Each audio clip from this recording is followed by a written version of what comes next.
Tenemos sobre la mesa un documento que, la verdad, se lee casi como el guión de una película de suspense. Totalmente. Es un informe técnico, fechado a principios de este mismo mes, enero de 2026, y es básicamente una alerta roja sobre un proyecto de infraestructura gigantesco para la ciudad de Santo Domingo. Sí. Las fuentes que manejamos son un informe ejecutivo y un guión de audio, ambos del ingeniero Peter J. Bonillade. Eso es.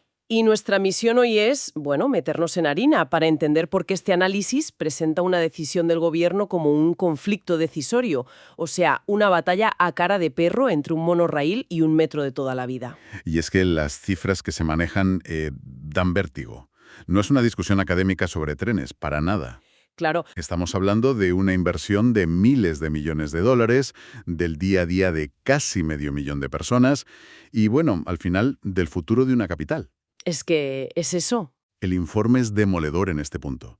Dice que elegir la opción equivocada podría costar a largo plazo más de 2.000 millones de dólares. ¿2.000 millones? Y eso sin contar el coste en calidad de vida, que es incalculable. Vale, entonces si el informe es tan contundente, tiene que tener una base muy sólida. ¿De dónde sale esta seguridad para hablar casi de un desastre anunciado? Pues mira, la piedra angular de todo parece ser una evaluación técnica internacional que se hizo en 2024. Ajá. La llevó a cabo METI, que es una entidad del gobierno de Japón. O sea, una auditoría externa, por así decirlo. Exacto. Ese informe de METI es como el que lo pone todo en perspectiva. Lo que hizo fue analizar las distintas tecnologías candidatas y ponerles nota sobre un máximo de 50 puntos. Y los resultados son como poco para levantar la ceja. A ver, dispara. ¿Cuáles fueron esas notas? Pues mira, la tecnología con la mejor puntuación fue el metro lineal, que sacó 42 puntos sobre 50, un 84%. Un 84, muy buena nota. De hecho, fue la recomendación técnica principal de los japoneses. Luego, en segundo lugar, estaba el metro convencional, que es la opción que defiende este informe que analizamos, con 36 puntos, un 72%. También muy sólida. Una opción muy sólida. Y ahora viene lo bueno. En último lugar, con lo que el informe califica de nota reprobatoria, estaba el monorraíl, con solo 24 puntos de 50. ¿Perdona? Un 48%. Un momento. Un 48%. Eso es un suspenso en toda regla. Y me estás diciendo que la decisión del gobierno fue precisamente por la opción suspensa, la peor valorada de todas. Pues esa es exactamente la pregunta que se hace el ingeniero en su análisis. Es que no tiene sentido. El informe subraya que, según esa evaluación internacional e independiente, el metro convencional es un 50% superior al monorraíl. No es una diferencia pequeña, es un abismo técnico. Un abismo. Y el análisis se dedica a buscar la lógica detrás de una decisión que, a primera vista, parece ir en contra de los propios datos que encargaron. Vale, entiendo la mala nota, pero vamos a lo práctico. ¿Qué significa ese 48% en la calle, en el andén, en el día a día de una persona que quiere ir a trabajar? Ahí está la clave de todo. El informe traduce esa puntuación en algo muy tangible, la capacidad. ¿Puede el sistema llevar a toda la gente que necesita llevar? ¿Qué edad tiene el monorraíl que se ha propuesto? Aquí es donde los números empiezan a doler. El informe calcula la capacidad máxima del monorraíl de 4 vagones que propone el Estado y la cifra es de 8.960 pasajeros por hora. 8.900. Si lo pones al lado de la demanda necesaria, los 12.800... Faltan casi 4.000. Exacto. El resultado es un déficit de 3.840 pasajeros por hora. Esto significa, y es tremendo, que un 30% de la gente que quiera usar el tren en hora punta no podrá subir. Un 30%. Se quedará en el andén. Vaya tela. Un 30%. Para hacernos una idea, es como si cada hora punta un estadio de baloncesto entero se quedara fuera, mirando cómo el tren se va sin ellos. Es una imagen muy buena. Es que esto es fundamental. No estamos hablando de que el tren sea un poco más lento o menos cómodo. Estamos diciendo que, según este informe, no cumple su función básica. No la cumple. Es como construir un puente que no llega a la otra orilla. Nace estructuralmente incapacitado. Has dado en el clavo. El informe lo califica de técnicamente inviable. Por esa razón, no es un problema de eficiencia, es un problema de suficiencia. No da abasto desde el día de su inauguración. Y esto nos lleva a la siguiente pregunta. Si es tan evidente, ¿cuál es el argumento de venta? ¿Cómo se justifica esta elección? Claro. Tiene que haber algunas en la manga. Quizás es una maravilla tecnológica, más moderno, más rápido, algo. El argumento estrella que se suele usar y que el informe desmonta es la automatización total, el llamado GOA 4. Ah, los trenes sin conductor. Esos. Los vendedores de estos sistemas promocionan una frecuencia teórica increíble, de un tren cada minuto y medio, cada 90 segundos. Suena a ciencia ficción, claro. Un tren cada 90 segundos. Eso es una barbaridad de eficiencia. Si eso fuera real, podría compensar en parte la menor capacidad de cada tren. Si eso fuera real, ahí está el problema. El informe no se fía de los folletos comerciales y hace algo muy inteligente. ¿El qué? Un análisis comparativo de 8 sistemas GOA 4 que ya están funcionando en el mundo. Hablamos de Dubái, Singapur, París, Vancouver. Ciudades de primer nivel. Exacto. Y los datos reales son un baño de realidad.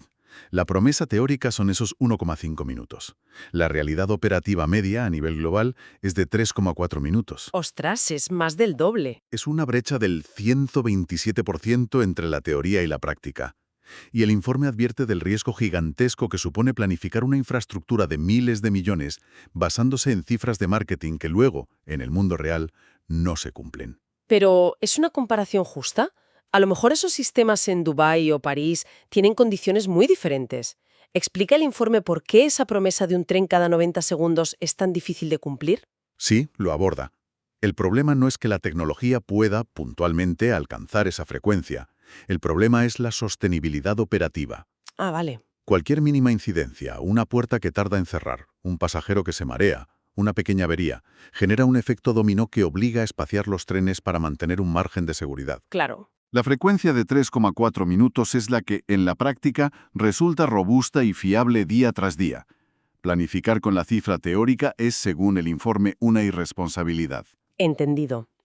Y esta idea de promesas infladas conecta con otra cosa que menciona el informe, algo que llama la falsa comparación estatal. ¿A qué se refiere con eso? Se refiere a que, según el análisis, las autoridades comparan dos escenarios que no son equivalentes para hacer que ambas opciones parezcan problemáticas. ¿Cómo? Pues comparan el monorraíl inviable de 4 vagones, que se queda corto, con un metro sobredimensionado de 8 vagones, que parece excesivo. Ah, ya veo. Así, sobre el papel, parece que una opción peca por defecto y la otra por exceso, y que la decisión es más compleja. Una especie de hombre de paja para enturbiar el debate. Exactamente. Por eso el informe propone lo que considera una comparación justa. Un metro de 6 vagones frente a un monorraíl de 8 vagones. Vale. Y lo curioso es que, incluso dándole al monorraíl el doble de vagones que en la propuesta original, el metro sigue siendo superior. Un tren de metro de 6 vagones lleva 1.200 pasajeros, mientras que un monorraíl de 8 vagones lleva 1.120. Sigue ganando el metro. La superioridad técnica que ya apuntaba el informe japonés se confirma por todas partes. Vale, la parte técnica es abrumadora. El monorraíl parece un desastre en capacidad y la tecnología que lo vende parece inflada. Pero al final, estos megaproyectos se deciden con la cartera. Me imagino que la justificación será que el monorraíl es mucho más barato, ¿no? Pues prepárate, porque aquí la cosa se pone todavía más interesante. El informe hace un análisis financiero a 30 años vista, y las cifras son para alucinar. A ver. Usa dos indicadores clave. El primero es el valor actual neto, el VAN, que para que nos entendamos, mide si un proyecto crea o destruye dinero a lo largo del tiempo. De acuerdo. ¿Y qué dice el VAN de cada opción? El proyecto del metro genera un VAN positivo de más de 470 millones de dólares. Es decir, es un proyecto rentable que crea valor para la sociedad. Muy bien. En cambio, el monorraíl tiene un VAN negativo de 332 millones de dólares. Para. Negativo. O sea, no es que gane menos dinero, es que pierde dinero. Pierde. Según este informe, es un proyecto que activamente destruye valor público. ¿Lo estoy entendiendo bien? Lo has entendido perfectamente. La diferencia en creación de valor entre una opción y otra es de 802 millones de dólares. 800 millones. Es la diferencia entre construir y destruir.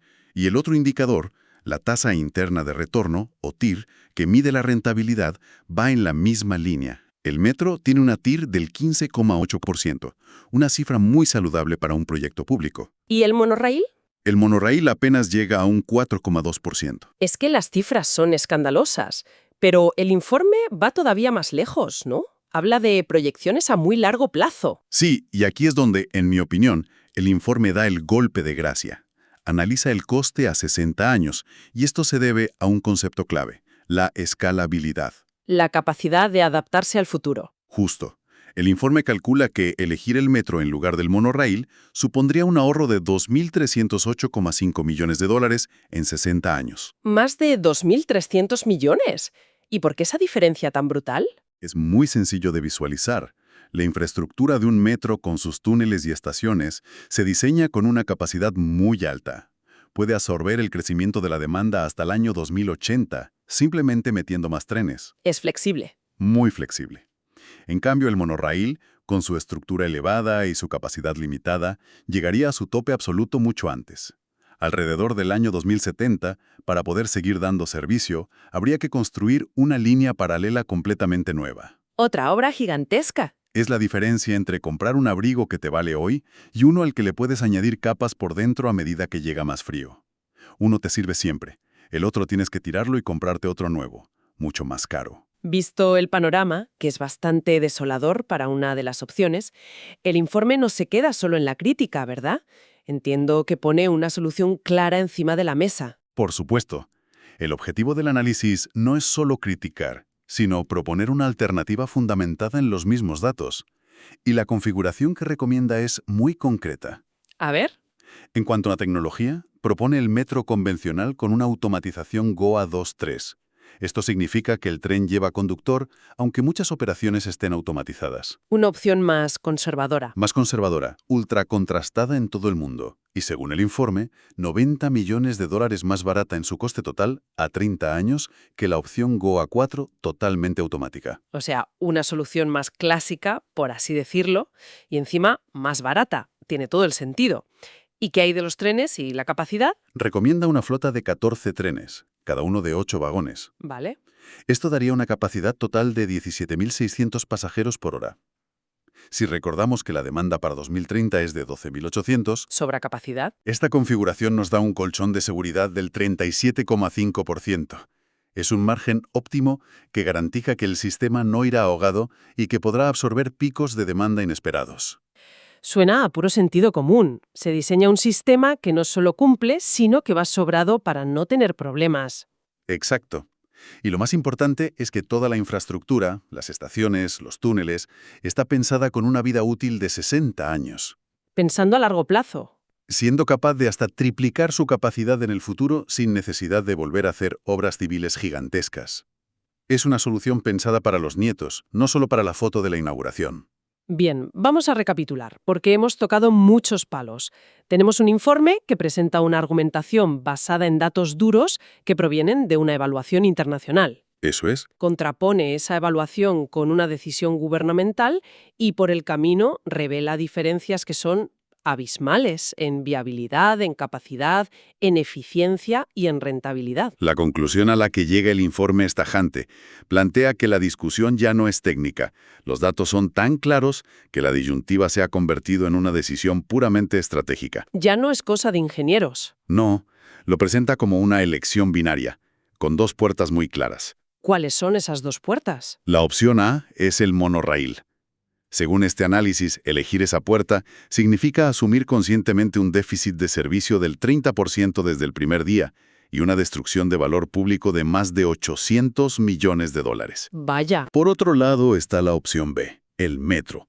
Elegir esta puerta significa alinear la decisión con la evidencia técnica, satisfacer la demanda de la gente con un buen margen de seguridad y crear un valor financiero positivo que, a 60 años, supone un ahorro de más de 2.300 millones de dólares.